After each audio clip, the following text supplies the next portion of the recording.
ಆರೋಗ್ಯ ರಕ್ಷಣೆ ಮತ್ತು ಸಂಬಂಧಿತ ವೃತ್ತಿಯ ರಾಷ್ಟ್ರೀಯ ಆಯೋಗ ಮಸೂದೆಯನ್ನು ಲೋಕಸಭೆಯಲ್ಲಿಂದು ಅಂಗೀಕರಿಸಲಾಯಿತು. ಪರಿಶೀಲನೆ ಮತ್ತು ಅಂಗೀಕಾರಕ್ಕಾಗಿ ಮಸೂದೆಯನ್ನು ಆರೋಗ್ಯ ಸಚಿವ ಡಾ ಹರ್ಷವರ್ಧನ್ ಸದನದಲ್ಲಿ ಮಂಡಿಸಿ, ಕೋವಿಡ್ ಸಾಂಕ್ರಾಮಿಕ ವೇಳೆ ವೈದ್ಯರಲ್ಲದೆ ಪ್ರಯೋಗಾಲಯ ತಂತ್ರಜ್ಞರು, ರಕ್ತ ಮಾದರಿ ಪರೀಕ್ಷೆ ನಡೆಸುವವರು, ಫಿಸಿಯೋಥೆರಪಿ ತಜ್ಞರು ಸೇರಿದಂತೆ ಅನೇಕ ವೃತ್ತಿಪರರು ಸೋಂಕಿತರಿಗೆ ಪ್ರಾಣಭಯ ತೊರೆದು ಚಿಕಿತ್ಸೆ ನೀಡುತ್ತಿದ್ದಾರೆ. ಈ ಮೂಲಕ ಇವರೆಲ್ಲರೂ ತಮ್ಮ ಪಾತ್ರವನ್ನು ಉತ್ತಮವಾಗಿ ನಿರ್ವಹಿಸಿದ್ದಾರೆ. ಸದ್ಯ 56 ವಿವಿಧ ಆರೋಗ್ಯ ರಕ್ಷಣೆ ಮತ್ತು ಸಂಬಂಧಿತ ವೃತ್ತಿಪರರಿದ್ದಾರೆ. ಇವರೆಲ್ಲರೂ ಅಸಂಘಟಿತರಾಗಿರುವುದರಿಂದ ಇವರಿಗೆ ಸುರಕ್ಷತೆ, ಆರೋಗ್ಯ ರಕ್ಷಣೆ ಮತ್ತು ಕೌಶಲ್ಯ ತರಬೇತಿ ಒದಗಿಸುವ ನಿಟ್ಟಿನಲ್ಲಿ ಈ ಮಸೂದೆ ಜಾರಿಗೆ ತರಲಾಗುತ್ತಿದೆ ಎಂದರು.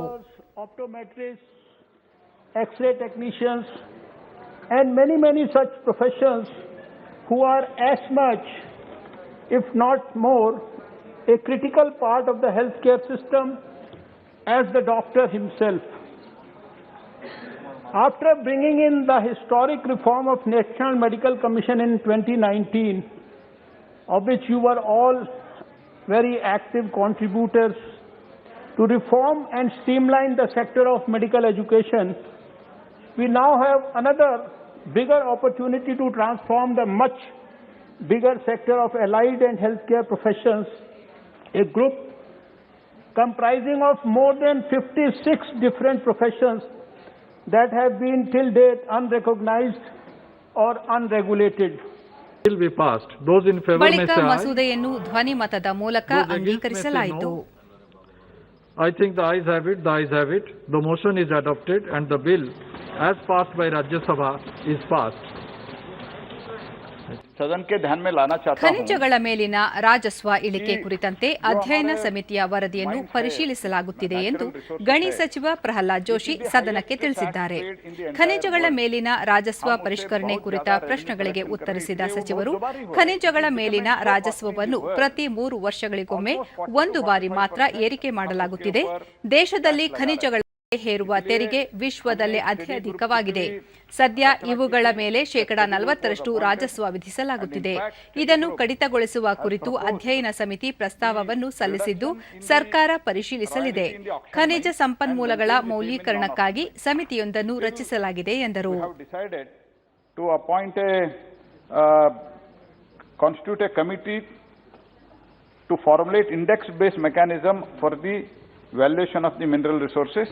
इसलिए मेरा निवेदन ये है कि राज्य सरकारों से ज़्यादा से ज़्यादा आप ऑक्शन में लाइए. Already from 2014, after 2014, DMF is added, NMET is added.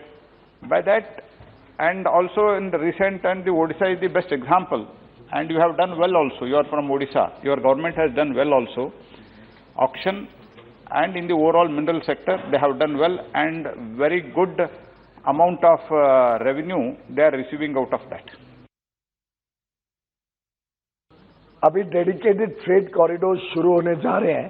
ರೈಲ್ವೆಯಲ್ಲಿ ಸರ್ಕಾರಿ ಖಾಸಗಿ ಪಾಲುದಾರಿಕೆ ಕುರಿತ ಪ್ರಶ್ನೆಗಳಿಗೆ ಉತ್ತರಿಸಿದ ಸಚಿವ ಪಿಯೂಷ್ ಗೋಯಲ್, ದೇಶದಲ್ಲಿ 150 ಮಾರ್ಗಗಳಲ್ಲಿ ಸರ್ಕಾರಿ ಖಾಸಗಿ ಸಹಭಾಗಿತ್ವದಲ್ಲಿ ರೈಲು ಸೇವೆಗಳನ್ನು ಆರಂಭಿಸಲಾಗುವುದು. ಇದರಿಂದ ಅಪಾರ ಸಂಖ್ಯೆಯ ಉದ್ಯೋಗ ಸೃಷ್ಟಿಯಾಗಲಿದ್ದು, ಈಗಿರುವ ಸಿಬ್ಬಂದಿಗೂ ಉದ್ಯೋಗ ನಷ್ಟವಾಗುವುದಿಲ್ಲ. ರೈಲ್ವೆ ಸಿಬ್ಬಂದಿಯ ಹಕ್ಕುಗಳ ರಕ್ಷಣೆಗೆ ಸರ್ಕಾರ ಬದ್ಧವಾಗಿದೆ. ಈಗಾಗಲೇ ತೇಜಸ್ ರೈಲು ಉತ್ತಮ ಸೌಲಭ್ಯಗಳೊಂದಿಗೆ ಸೇವೆ ಸಲ್ಲಿಸುತ್ತಿದೆ ಎಂದರು. ಸರಕು ಸಾಗಾಣಿಕೆಯಲ್ಲೂ ಸರ್ಕಾರಿ ಖಾಸಗಿ ಪಾಲುದಾರಿಕೆ ಅನುಸರಿಸಲಾಗುತ್ತಿದ್ದು, ರೈಲ್ವೆ ಕಾರಿಡಾರ್ಗಳು ಪೂರ್ಣಗೊಂಡ ನಂತರ ಈ ರೈಲು ಸೇವೆಗಳ ಸಂಖ್ಯೆಯನ್ನು ಹೆಚ್ಚಿಸಲಾಗುವುದು ಎಂದರು. उसको हम और तेज गति से फिर इस्तेमाल कर सकते हैं प्रोजेक्ट्स कंप्लीट करने में.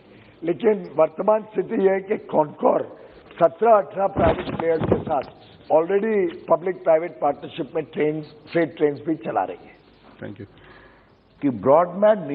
ರಾಷ್ಟ್ರೀಯ ಬ್ರಾಡ್ಬ್ಯಾಂಡ್ ಮಿಷನ್ ಕುರಿತ ಪ್ರಶ್ನೆಗಳಿಗೆ ಉತ್ತರಿಸಿದ ಸಂಪರ್ಕ ಖಾತೆ ಸಚಿವ ರವಿಶಂಕರ್ ಪ್ರಸಾದ್, ಈ ಮಿಷನ್ ಅಡಿ ಸಂಪರ್ಕ ಮೂಲಸೌಕರ್ಯವನ್ನು ಹೆಚ್ಚಿಸಲಾಗುತ್ತಿದ್ದು, 90,000 ಕೋಟಿ ರೂಪಾಯಿ ವೆಚ್ಚದಲ್ಲಿ ಗ್ರಾಮೀಣ ಮತ್ತು ನಗರ ಪ್ರದೇಶಗಳಿಗೆ ಆಪ್ಟಿಕಲ್ ಫೈಬರ್ ಒದಗಿಸಲಾಗುತ್ತಿದೆ.